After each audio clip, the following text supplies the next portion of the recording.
सभी विद्यार्थियों को नमस्कार। अपने एक YouTube चैनल पर आपका स्वागत है, अभिनंदन। हाँ तो विद्यार्थियों, आज हम राजनीति विज्ञान विषय के अंतर्गत भारतीय संविधान का अनुच्छेद है। तो आज देखेंगे हम भारतीय संविधान का अनुच्छेद 13।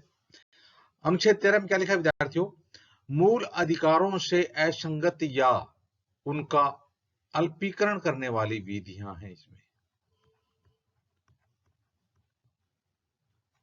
मूल अधिकारों से जो असंगत हैं उनका अल्पीकरण करने वाली विधियां दी गई हैं अनुच्छेद 13 में। जो विधि है या कानून है जो मूल अधिकारों से असंगत है, मूल अधिकार जो हमारे भारतीय संविधान के भाग 3 में दिए गए हैं, और भारतीय संविधान के भाग 3 में आज हम मौलिक अधिकारों में अनुच्छेद हम देखने जा रहे हैं, वो है अनुच्छेद 13। अनुच्छेद 13 में किसका वर्णन है? अनुच्छेद 13 में मूल अधिकारों से जो असंगत हैं उनका अल्पीकरण करने वाली विधियां दी गई। देखिए विद्यार्थियों, भारतीय संविधान का अनुच्छेद 13 राज्य के नागरिकों के मूल अधिकारों के संरक्षण की गारंटी देता है। अच्छा प्रश्न बन गया कि भारतीय संविधान का अनुच्छेद 13 राज्य के नागरिकों के मूल अधिकारों के संरक्षण की गारंटी देता है। तो प्रश्न बनता है कि भारतीय संविधान का अनुच्छेद 13 राज्य के किसके संरक्षण की गारंटी देता है? तो राज्य के नागरिकों के मूल अधिकारों के संरक्षण की गारंटी देता है। कौन सा? भारतीय संविधान का अनुच्छेद 13। तो भारतीय नागरिकों के मूल अधिकारों के संरक्षण की गारंटी कौन सा अनुच्छेद देता है? भारतीय संविधान का अनुच्छेद 13 देता है। यदि राज्य द्वारा कोई ऐसी विधि बनाई जाती है जो मूल अधिकारों का उल्लंघन करती है, तो न्यायालय उनको शून्य घोषित कर सकता है। यदि राज्य द्वारा कोई ऐसी विधि बनाई जाती है जो मूल अधिकारों का उल्लंघन करती है, तो न्यायालय द्वारा उनको शून्य घोषित किया जा सकता है। तो यदि राज्य कोई ऐसी विधि बनाता है जो मूल अधिकारों का उल्लंघन करे, तो ऐसी स्थिति में उस विधि को शून्य घोषित किसके द्वारा किया जा सकता है? न्यायालय के द्वारा उसको शून्य घोषित किया जाता है। तो इस प्रकार से न्यायालय मूल अधिकारों का संरक्षक है। तो आगे देखिए विद्यार्थियों, इसके द्वारा न्यायालय विधियों की संवैधानिकता की जांच करता है। इसलिए अनुच्छेद 13 को मूल अधिकारों का प्रहरी या मूल अधिकारों का आधार स्तंभ भी कहा जाता है। इसके द्वारा यानी न्यायालय है वो विधियों की संवैधानिकता की जांच करता है। अनुच्छेद 13 के तहत अनुच्छेद 13 के तहत न्यायालय विधियों की संवैधानिकता की जांच करता है। इसलिए अनुच्छेद 13 को मूल अधिकारों का प्रहरी या मूल अधिकारों का आधार स्तंभ भी कहा जाता है। तो किस अनुच्छेद को मूल अधिकारों का प्रहरी या मूल अधिकारों का आधार स्तंभ कहा जाता है? अनुच्छेद 13 को। अनुच्छेद 13 को मूल अधिकारों का प्रहरी या मूल अधिकारों का आधार स्तंभ भी कहा जाता है। अनुच्छेद 13 न्यायालय को न्यायिक पुनर्विलोकन की शक्ति देता है। न्यायालय को न्यायिक पुनर्विलोकन की शक्ति कौन सा अनुच्छेद देता है? अनुच्छेद 13 न्यायालय को न्यायिक पुनर्विलोकन की शक्ति प्रदान करता है। अनुच्छेद 13 वाटर प्यूरिफायर की तरह कानून प्यूरिफायर है। कौन सा अनुच्छेद है? अनुच्छेद 13। जिस प्रकार से वाटर प्यूरिफायर अपना कार्य करता है, उसी प्रकार से अनुच्छेद 13 कानून प्यूरिफायर माना जाता है। भारत में हजारों संस्था हैं जो हर रोज कई कानून और नियम बनाती हैं। उन सभी को अनुच्छेद 13 से निकलना होता है। देखिए, भारत में हजारों ऐसी संस्थाएं जो हर रोज बहुत सारे कानून बनाती हैं, नियम बनाती हैं। उन सभी को अनुच्छेद 13 से ही निकलना होगा। तो इस प्रकार से मौलिक अधिकारों में अनुच्छेद 13 है वो बहुत ही महत्वपूर्ण अनुच्छेद है। इसके आगे देखते हैं विद्यार्थियों, अनुच्छेद 13 में 4 उपखंड हैं। कितने उपखंड हैं? 4। तो देखिए मूल संविधान में 13 के अंतर्गत 3 धाराएं थी। अनुच्छेद 13 के अंतर्गत कितनी धाराएं थी? 3 धाराएं थी। लेकिन बाद में इनमें एक चौथी धारा और दो जोड़ दी गई। इस प्रकार से वर्तमान में जो अनुच्छेद 13 है इसमें 4 धाराएं हैं।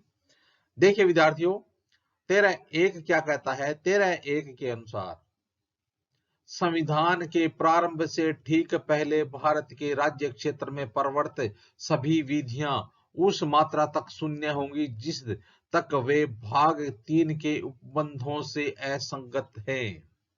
भारतीय संविधान के प्रारंभ से ठीक पहले 26 जनवरी 1950 को हमारे देश का संविधान लागू हुआ था। उससे पहले की जो विधियां हैं यदि वे संविधान के भाग 3 यानी मौलिक अधिकारों के उपबंधों से असंगत है, मेल नहीं खाती हैं, उल्लंघन करती हैं, तो वे विधियां शून्य होंगी। अनुच्छेद 13(1) कहता है 13(1) कहता है कि संविधान के प्रारंभ से ठीक पहले यानी संविधान लागू होने से पहले की वे विधियां जो भाग 3 यानी मौलिक अधिकारों के उपबंधों से असंगत हैं तो वो शून्य हो जाएंगी। कब है? संविधान लागू होने से पूर्व की विधियां यदि वो मौलिक अधिकार यानी भाग 3 के उपबंधों से असंगत हैं तो वो शून्य घोषित हो जाएंगी। संविधान लागू होने से पूर्व की विधियां जो असंगत हैं। जो 13(2) है अनुच्छेद वो क्या कहता है कि राज्य ऐसी कोई विधि नहीं बनाएगा जो इस भाग द्वारा प्रदत्त अधिकारों को छीनती है या न्यून करती है और इस खंड के उल्लंघन में बनाई गई प्रत्येक विधि उल्लंघन की मात्रा तक शून्य होगी। 13(2) अनुच्छेद 13(2) क्या कहता है? यानी 13(1) तो कहता है कि संविधान लागू होने से पूर्व और 13(2) कहता है कि संविधान लागू होने के बाद 26 जनवरी 1950 के बाद संविधान लागू होने के बाद यानी राज्य ऐसी कोई विधि नहीं बनाएगा जो मौलिक अधिकारों या भाग 3 द्वारा प्रदत्त अधिकारों को छीनती हैं, मौलिक अधिकारों को कम करती हैं या इस खंड के उल्लंघन में जो विधि बनाई जाती है तो वो उल्लंघन की दशा में वो विधि क्या हो जाएगी? शून्य हो जाएगी।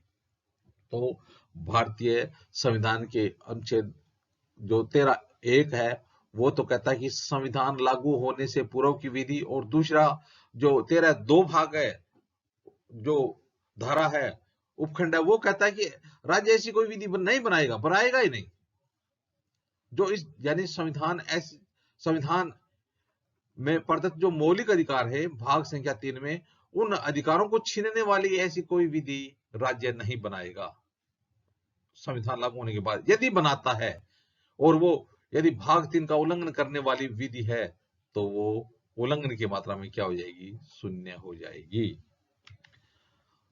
अब देखिए विद्यार्थियों भारतीय संविधान के अनुच्छेद 13(3) में क्या लिखा है कि इस अनुच्छेद में जब तक के संदर्भ में अन्यथा अपेक्षित न हो विधि को परिभाषित किया गया है।